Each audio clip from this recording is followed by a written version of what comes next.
gentlemen, podcasting since 2005. You're listening to Gamertag Radio with your hosts, podcaster Hall of Famer Danny Peña, the always opinionated Paris Lilly, and from outside of the norm, Peter Toledo. This is Gamertag Radio.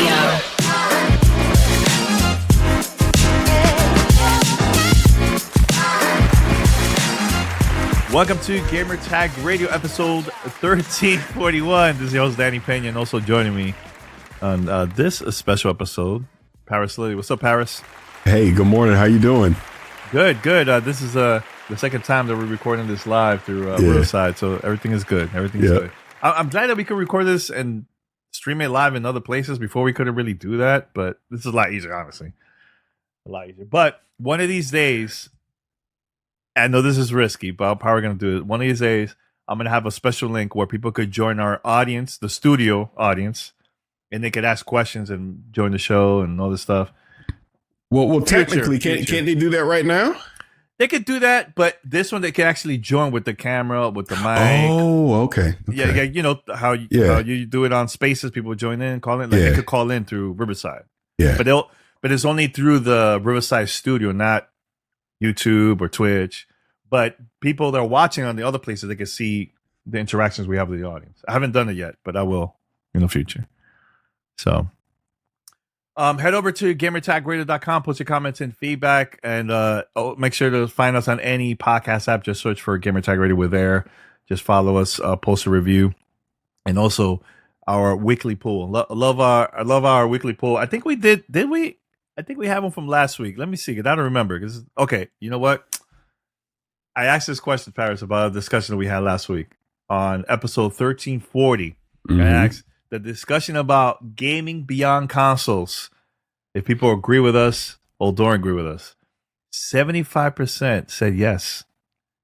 25% said no. Your thoughts? Good. Yeah, no, that's good. I mean, it's where gaming is headed, so it's not a surprise. Most people get it. Yeah.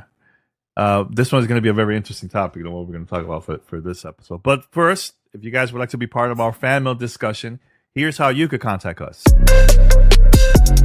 Send us your feedback or questions. Give us a call at 786-273-7GTR. Email us at fanmail@gamertagradio.com or leave a message on speakpipe.com/gamertagradio.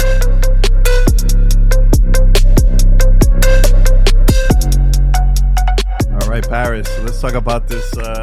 First of all, when we recorded Gaming Beyond Consoles, that was like on a Sunday morning, you know. The next day, everything just changed with the announcement of Xbox closing 4 studios. 2 of them were more from like the mobile side, and one of them is one of my favorite studios too. It's Tango that created Hi-Fi Rush, Evil Within 1 and 2, and Ghostwire Tokyo. Also, the developers of Redfall. So also Arcane Austin also got shut down.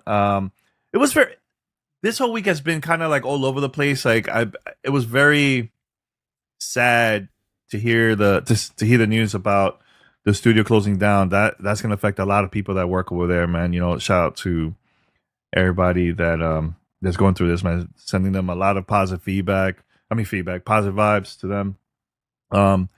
And the news about coming this from Xbox, the part that I want to ask you, Paris, which is like very, very complicated to me. You know, a year ago, we were talking about everything that was happening with Redfall. Last year, I know Phil was on SCAS exactly a year ago, a month before the Xbox showcase, right? And I remember him saying that that's one of the things that they don't want to like control the studio, telling them what type of games they have to do. They want to just the studio be as creative as possible, creating like new experiences and everything like that, right? And also with our interview with Phil, this was like back in 2020. Oh my God, I can't believe it's been like 4 years. But we also talked about, you know, Xbox presence in Japan. And one of the things that he mentioned is building relationships with the Japanese publishers and studios over there and so on. And the studio that got shut down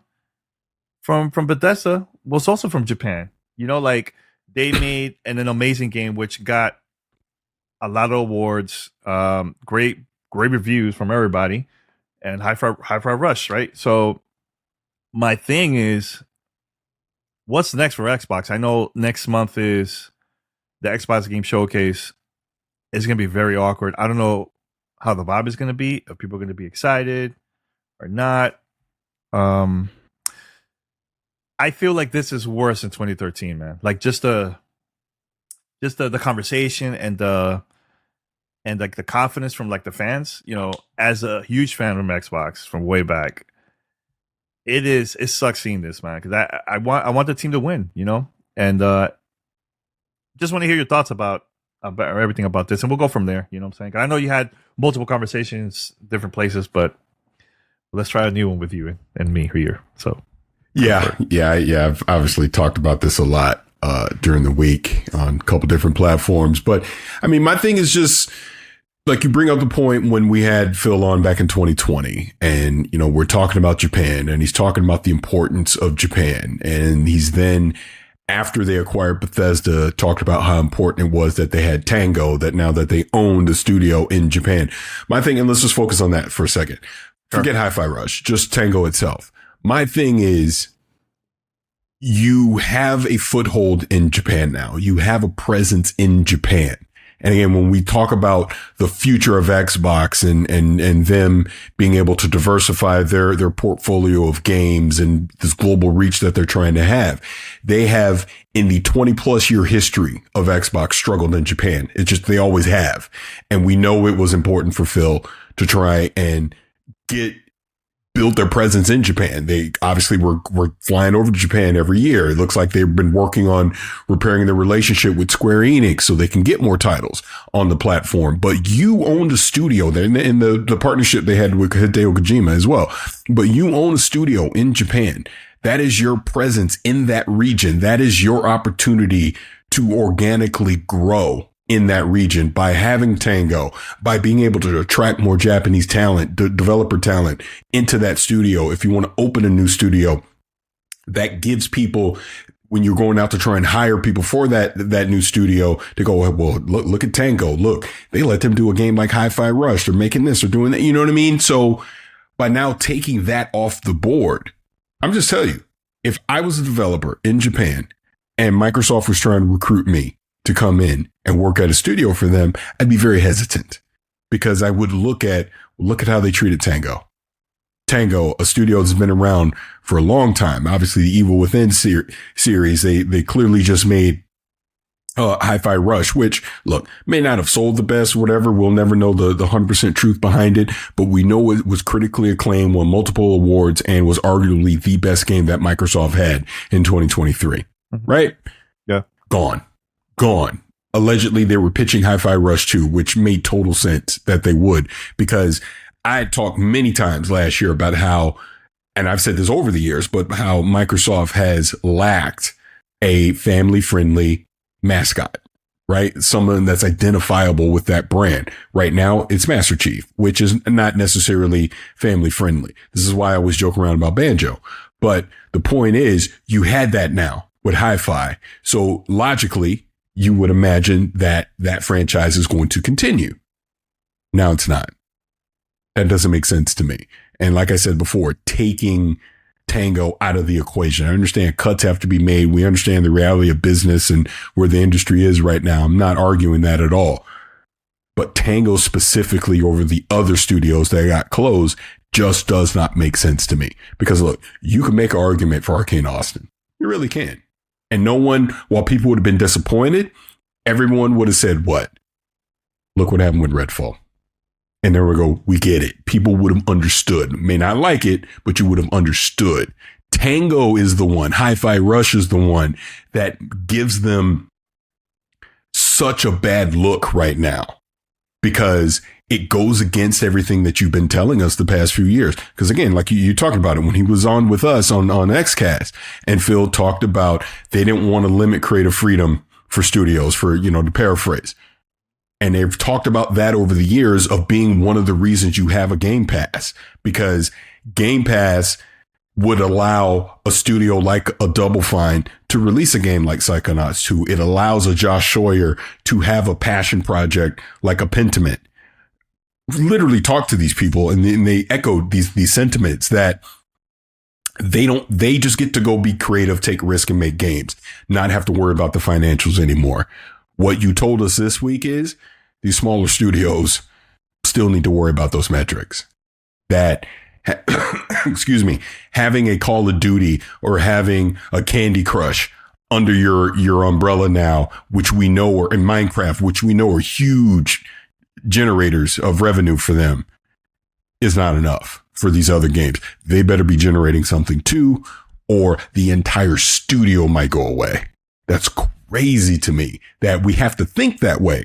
Is that 100% the truth? We don't know. But I do know what the president of Xbox was on stage this week at Bloomberg and essentially gave a non-answer. It's just not a good look. It's not a good look to have that. This is why in the video I did on my YouTube channel, and I talked about this with Greg and Gary on Kind of Funny, they got to be definitive about this stuff, man. This is this next 30 days leading into the showcase. If I'm part of the hardcore community that is going to spend my own money to fly out to Los Angeles and spend ridiculous amounts of money for accommodations and food and all these things to go to your showcase, I'm going to have doubt in the back of my head. I don't care what you show me. I'm going to have doubt in the back of my head. They got to get the messaging to be definitive. Now, look, Sarah pretty much confirmed what Matt Booty had already said during the business update. Game Pass ain't going anywhere. Call of Duty, all that stuff, day and date. Good. Are you going to raise the price on Game Pass? Like, there's questions now because of all these silly rumors and everything. Is these games still exclusive to Xbox and launch? Is there multiplayer? Like, answer all these things definitively. That June is their opportunity to be definitive, because we already know Phil Spencer's going to sit down with Ryan McCaffrey in front of a live audience. Ryan's going to ask these questions. 1,000% he will. I'm sure there's going to be other interview opportunities during the week. Hey, look, I'll let your boy. I'll talk to him too. But people are going to ask these questions. Like, I'm sure they're going to be in the giant bomb couch, stuff like that. We can't have non-answers that Sarah gave this week. Can't. You have to be precise with the answers that you're giving. Put minds at ease. Put your community minds at ease. Let us know that, yeah, of course, we're still making hardware. We're very confident in the next generation of Xbox hardware that's coming out. Yes, Game Pass is something that we believe in, that we believe can be successful in this industry, and we're doubling down on it. You don't have to worry about games not being a part of that service. Because I'm going to tell you now, again, Danny, if Call of Duty is not a part of Game Pass, get rid of Game Pass. And I'm saying that as someone who has obviously been a huge fan of it. Best value in gaming, I've been saying that. But Call of Duty not being in Game Pass would go against everything that you said. And I now have to question every big title moving forward if it'll be a part of the service too. Can't do it. So it's either all or nothing. It's either, yup, we're sticking with everything we said, or we're no longer doing day and date. We're lowering the tier and the price down. We're essentially just PlayStation Plus. Either or, you have to. So last thing. So come out to the showcase. Show us what you got. We need to see these games. Show us gameplay. Give us release dates, release windows on this stuff. You're going to do the interview circuit after. Be definitive about your services and your products and your hardware and everything else that your customers, your fan base is expecting to come from you. And that'll put a lot of minds at ease, because right now it was like we did the business update. Everybody was panicking before that. I felt that kind of calmed people down. Now this just stirred it all right back up again. So now you got to go back out on a PR circuit and put people's minds at ease again. And now it's not going to be Tina at the Xbox studio asking you this stuff.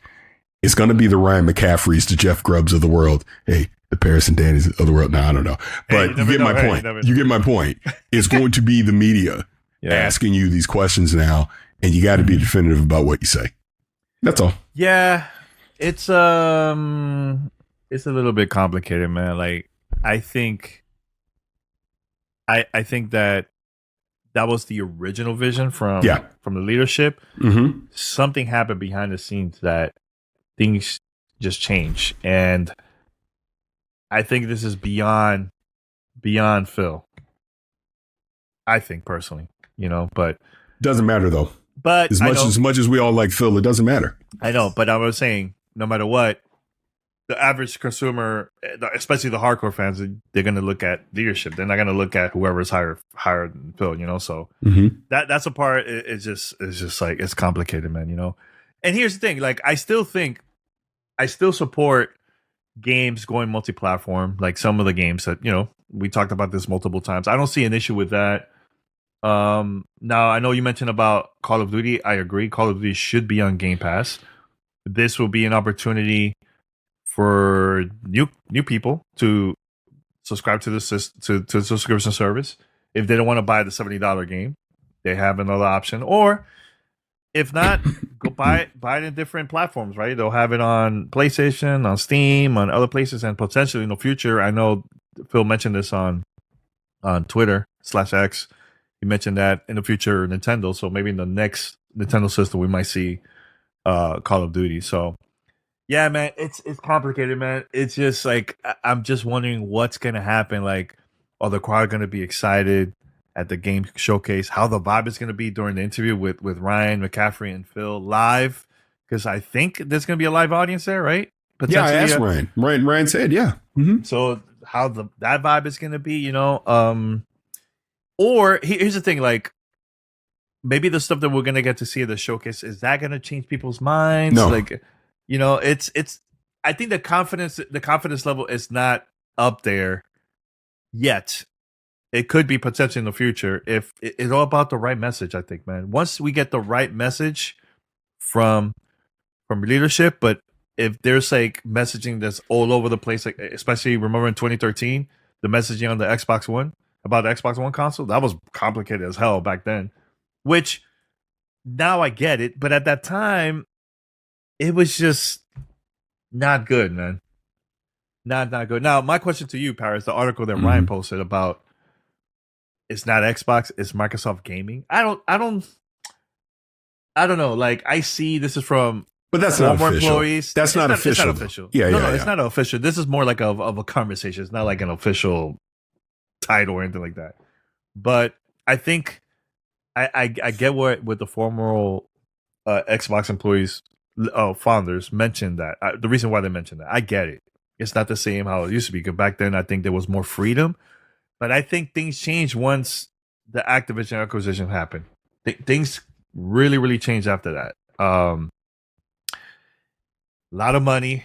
Then you get the FTC getting involved. Now it's like the timing is longer. Now you have to pay for lawyers. It's like a bunch of other stuff that it just got too complicated for the company. And now that everything went through, it's like, all right, we got to clean this up because this is like, it was just too much money, man, So that part I get. I just hope we get to see games like Hi-Fi Rush, man. That game is so fantastic, man. It was amazing, man. I want to see games like Avowed, like different experiences that we have never seen before. I don't want to see the usual known games that we get to see, every couple of years, like Halo and then Call of Duty every year and all that stuff. I want to see new stuff. And by seeing that from the companies, I think that is gonna get the fans excited again, man. By playing these games on different platforms somewhere, or maybe through Game Pass, So, what's next, man? Especially now with the game showcase, what do you think Xbox should show us at the event besides games? Because I know last year, was it 2 years or last year? Phil went on stage. He did like a speech. The people that were there, but I think he has to do a speech, part of the presentation to everybody, not just the people that is inside of FanFest. In my opinion, I think that will help instead of just showing the presentation and not saying anything and just wait until the interview goes live on IGN Live. You know what I'm saying? In my opinion, you think You think they should do something like that or no? No, I mean, all I think they need to do is you do your showcase like you always do. You know, we know Tina and her team's going to do an amazing job. They're going to knock it out of the park as far as whatever they show. Sure. That isn't the issue. The issue is going to be after they show it. And you have leadership making the rounds of talking to the media. You got to be, I'm just saying it again, you got to be definitive in your answering of the questions, because those questions will be asked. So you're going to have to answer them, and you're going to have to be very specific about what you're doing. People are going to want to know about Game Pass. They're going to want to know about Call of Duty. They're going to want to know about future hardware. They're going to ask about multi-platform. We get the experiment that you did. What's next with that? Are you going to continue it? Should people that are invested in the Xbox ecosystem still expect that your games are coming to that platform day and date across their subscription service, or will they also show up on your competitor's platform day and date as well? Because people are going to start questioning, do I need to still invest in your digital library? Do I still need to buy your hardware? These are the questions that are going to be asked. Because I'm going to tell you this, I know what I would ask. And I know what a Ryan or a Jeff would ask. They're going to ask the same things. Mm-hmm. So they just got to be prepared to answer these things. And because you talk about 2013, what was the problem with 2013? Forget the $500 Xbox One with Kinect. It was Phil Harrison and everybody afterwards with the mixed messaging. They were not on the same page. It was all over the place. Don Matrick telling people to go buy a damn 360. Wait a minute, didn't you just put out Xbox One? Why the hell I got to do that? Phil Harrison not knowing what he was talking about. It was all over the place. They cannot do that in 2024. Agreed. They just simply can't. Agreed. Now, and this is a tough one, because I saw this on social media a couple times the past couple of days. Hellblade 2. I'm excited for Hellblade 2, Paris. I am this is the most anticipated game for me of this year, right? How do you market that game for a crowd that have never heard or seen of that game? Like, perfect example, Alan Wake 2. That one you could promote it as like a horror game. You don't need to know much about the story. You learn, because it's a horror game. People are like, oh, I'm going to play a scary game, right? Mm-hmm. How do you market a game like that? Because the game looks amazing, but people are not going to buy a game just because it looks pretty. They want to know the story. How do you play the game? I feel like they haven't really shown much since the Game Awards gameplay we got to see. But even when you see that, you still don't know what's going on. You get what I'm saying? So I think the game is going to get great feedback, great reviews. But is that going to be a huge success once it comes out? You get what I'm saying? Like, I really am excited for that game, but I'm also nervous because I also don't want this game to become and I quote, a flop, because of the numbers and everything like that. Because look at a game like Hi-Fi Rush, award winning and all this stuff, and they got, I think it was 3 million players or something like that. I don't know how it is now with this version now on PlayStation, but how are they going to do that with this one, man? In your opinion, how can they promote it? You know what I'm saying? Well, I mean, I think it's okay. First of all, it's a game that's not going to be for everyone. It's going to be a niche audience, anyways. Sure. It's dealing with topics and subjects with psychosis and mental health. That is not going to be for everybody. Just isn't. Like you said, it has been very limited what we've seen of the game.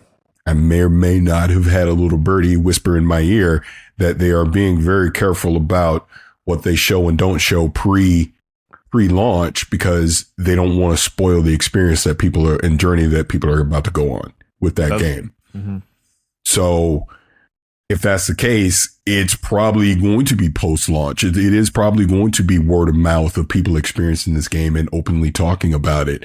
We already know it's going to be a visual showcase. We know it's going to be an audio showcase, but what is the story that Senua is going to take us on? Again, not spoiling Senua's sacrifice, but it will be interesting to see how that continues off of that. So, I mean, I don't know. We'll see. The game is, at this point, is it 2 weeks? Less than 2 weeks coming in? It's 10 days. It's 10 days away. 10 days. 10 days away. Woo. I mean, the game is not long. It's not, and you know what? I'm happy that. Why are you cutting me off? Hey, I'm continuing the conversation. I love how you like a normal conversation. Ask me a question. I'm trying to answer it, and then you cut me off. You kind of did, but go ahead. Go ahead. No, please. I'm saying that I'm happy. You said it's short, and I'm happy. I didn't say that. You said that. That's not where I was going. How long the game is doesn't matter. Whatever. Hey, go finish. Hurry up. I don't even know what I was saying at this point. Go ahead. No, you were talking about Hellblade 2 and all this stuff. So, there's only 10 days left. No, all I'm saying is there's 10 days left. I mean, we're obviously going to review it. So we'll be talking about it, when the embargo comes up, and, people can obviously judge for themselves, but I will bring this all the way around. This is part of the reason of having Game Pass for Xbox, where games like this, that even if you aren't 100% sure about it, you can go try it and see it for yourself. If this is something you want to play and experience, if it's not, you move on to the next thing. So, we'll see on the 21st. Yeah. Now, the rumors of this game coming out on PlayStation, I don't mind. Release, I don't care. Go for it, man. Whatever you got to do. Well, here's the thing. It's not coming to PlayStation on May 21st. No, so people that are talking about that and worried about that, if you want to play Hellblade 2, you're going to play it on an Xbox or a PC on May 21st. Mm-hmm. If and or when it comes to a PlayStation 5 should be irrelevant for this conversation with it at law. I'm not saying you saying that, but I'm just saying people that are worried over that. Why does it matter? It's not. There's no confirmation that game is coming to PlayStation. And if it does, then it does. But if you want to play it on May 21st, I wouldn't be sitting there with my PlayStation on waiting for it to drop, because it's not happening. Mm-hmm. Yeah. Okay. All right. Anything else? How excited are you about Summer Game Fest next month, man? I'm like, by the way, my booking, my appointments, I'm like completely full except one day that it's like I could play around with it here and there, but man, it's looking crazy for me, man. How about you? You want the truth, or do you want the PC answer? I want the truth. I'm not excited. You're not excited. It's not fun right now. Yeah. It's not. I like talking about fun stuff.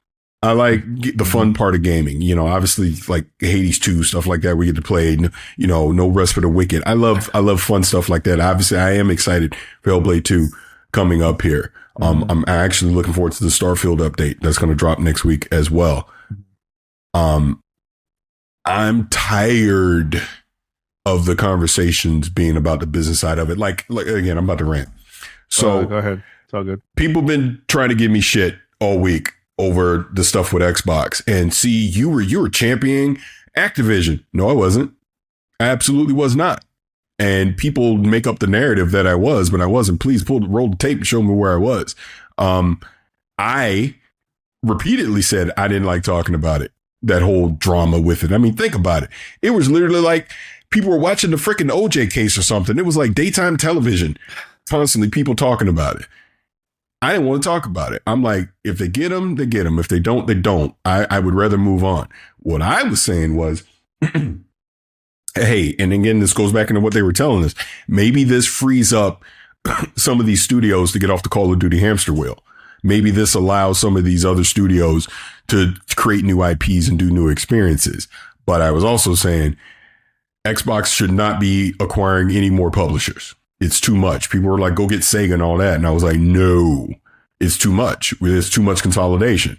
And even now with Activision, we're seeing the ramifications of this, and it wasn't necessarily the greatest. And people get mad at me and whatever, that's fine. But I'm tired of talking about this stuff. I'm tired of talking about multi-platform and studios closing and layoffs and people losing their shit over Stellar Blade and all this stuff. I'm tired of talking about that. We do not talk enough about the fun stuff in gaming. We don't. We talk way too much about the negativity. And I even say this. Mm-hmm. I sent you the screenshot of a certain creator out there that is literally monetizing what was it, like 10 videos in a row about Xbox is doomed and Xbox is this and blah, blah, blah, blah, blah. It's so tiring. And people watching, it's just tiring. 2, 3, 4, 5, 6, 7, 8 videos. Yes. It is way easier to talk about the negatives to get engagement, to talk about the good things again. People won't talk about that. They just want to talk about the drama. People would rather talk about Kendrick and Drake than talk about the actual good stuff that happens in hip hop, the positive. You know what I'm saying? As an example, you get my point. Mm-hmm. I just don't like talking about it. I would like, to your point. Sure, I'm going to be at Summer Game Fest. I'll be excited to see everybody there and all that. I'm sure I'll be excited about the games themselves, but I'm not as excited as I normally would be in previous years. I'm kind of like, when the date rolls around and we go, I'm like, all right, we'll go. I'm sure once I'm there, I'll be fine. But being honest, no, I'm not necessarily super amped to go this year compared to previous years. And it's just because this dark cloud over the industry. It's like, again, no matter what publisher, dev studio shows whatever game, I don't care how amazing it looks, there's still that dark cloud in there that we know that so many people have been laid off and so many studios have been closed, and just the uncertainty that's happening with the business side of it, that it's hard to be as excited about this stuff as you normally would be. It's just true. Yeah. No, and I completely agree with you. I'm excited, not because of the event, but more of some of our friends have been working on projects now for like years. This is going to be like the first time, you know, they're going to show it to the public, you know, like the Hyperbreaker game, Hyperlight Breaker, right? Mm-hmm. Yeah. Like, I was the one that helped out to reveal that game when I used to work at G4. Like, I'm very excited to see that game because this is gonna be my first time seeing it. You know, like, most likely they're gonna be with it. I think, I'm not 100% sure, but like things like that where I think, yeah, actually they were at GDC. Yes, I remember they were at GDC. They showed the game there, and I saw a video and a picture of long lines of people that just want to try it out for like the first time. You know, like things like that. I'm excited to see like games like that, indie games, whatever surprises we get to see at the event. There's going to be stuff outside of Summer Game Fest that people are just going to be around the downtown area doing their own thing, showing stuff. That's the part that I'm excited about, because there's a lot of developers and different teams that have been working on their games now for like the past couple of years, you know. So that part I'm excited to try it out, share it to the world, talk about it and all that stuff, man. The part that I agree with you, man, the whole everything that's happening with the industry, man, it's just like, it's like when I saw everything that happened on Monday, I was like not in a good mood Monday. I was so like just not angry, but more like just sick of everything that's been happening. Like this year alone, there's been more layoffs this year than last year. Mm-hmm. And we're in May. You know what I'm saying? So I was so stressed out and just disappointed with everything. I'm like, you know what? Let me just sit back, not check out Twitter, not check out YouTube. I'm going to go and play just Hades 2. Just play it all day. And that's what I was doing. Like I got happy again because I was playing something that I love to do. You know, I love to play for years. And even when I was going through stuff, games was like the medium that really helped me to be in a better place in my life, man. You know what I'm saying? So the next day I got a little bit better because playing Hades, and I got frustrated with one of the bosses, but whatever. That's a different story. But yeah, man. I totally agree with you, Paris. I get what you're saying, man. I get what you're saying. But at the same time, I feel like it's a way for us to celebrate our wins, not just, like you said, focus on everything that's happening in the industry. We talk about it. I get it, you know. But there's going to be a lot of wins, I think, too, at the same time during the event.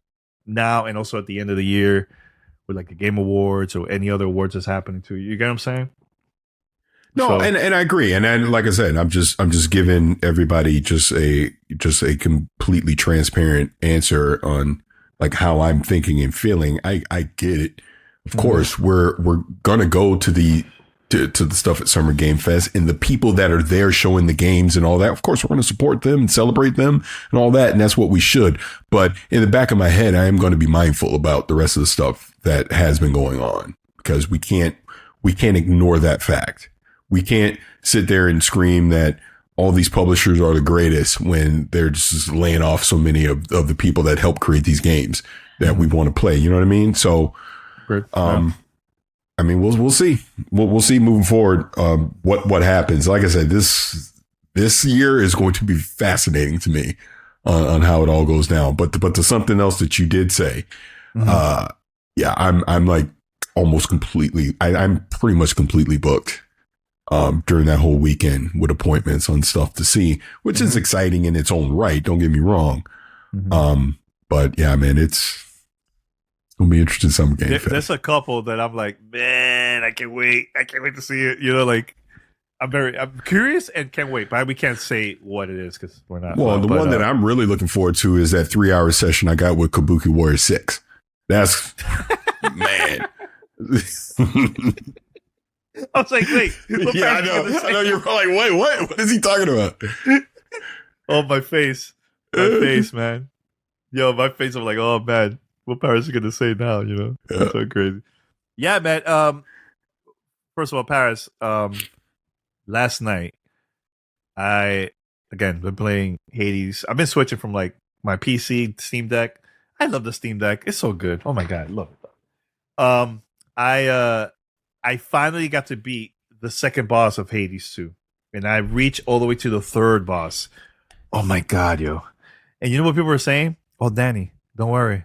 The boss after that is going to be even hard. I'm like, oh my God, yo. This game, I love that game, man. I love Hades, man. I am so, it's one of my favorite games so far this year, man. It's going to be up there, man. And I know this is early access, but still. Whew. Oh, no, Supergiant's doing their thing. Supergiant is doing their absolute thing with this game. Yeah, I absolutely adore it. It's great.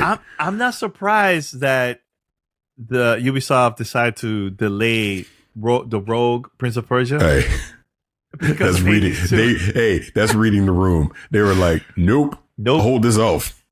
And don't get me wrong, I play the game. The game is phenomenal too. It's really good. But Hades 2, that name is so big. Like Hades, just that alone. People know about that game.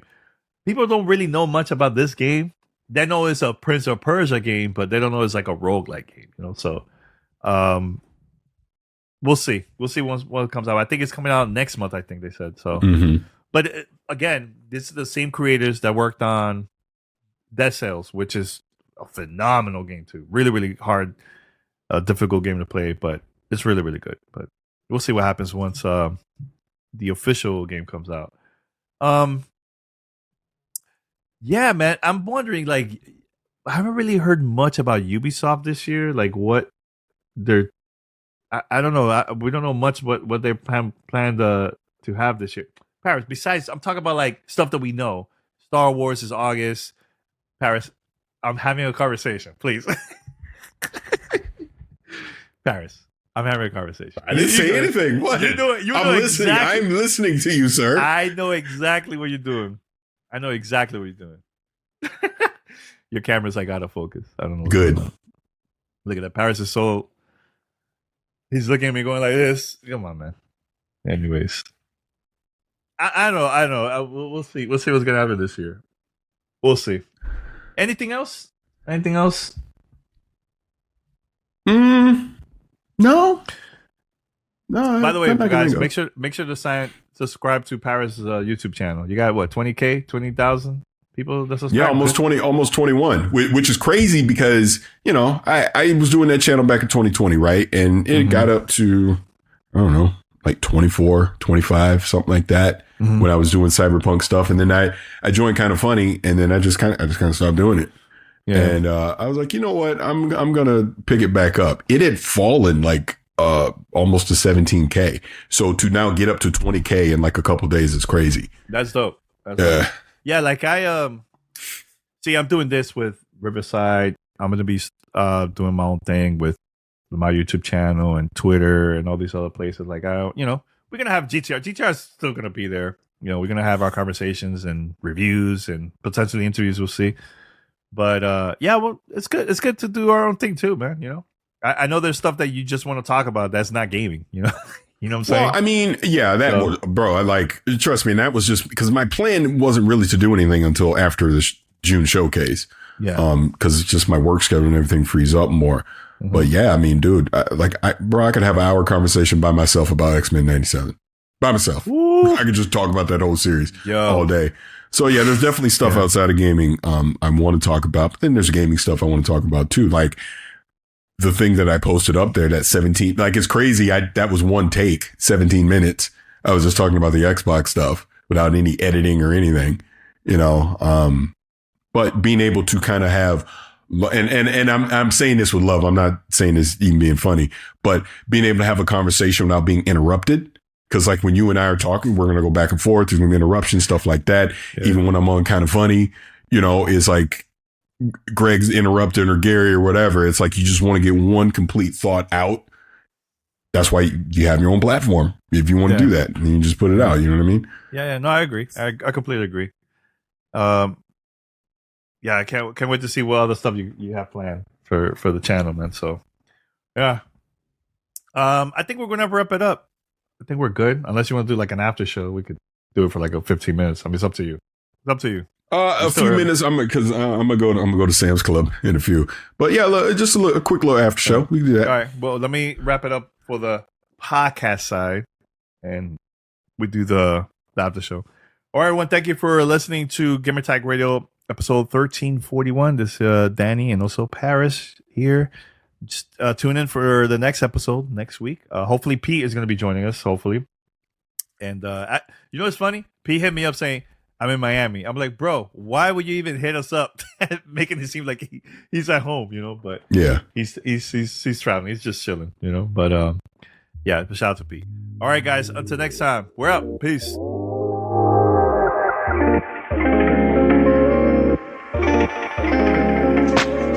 Thanks for listening to Gamertag Radio. Be sure to like us on Facebook and follow us on Twitter.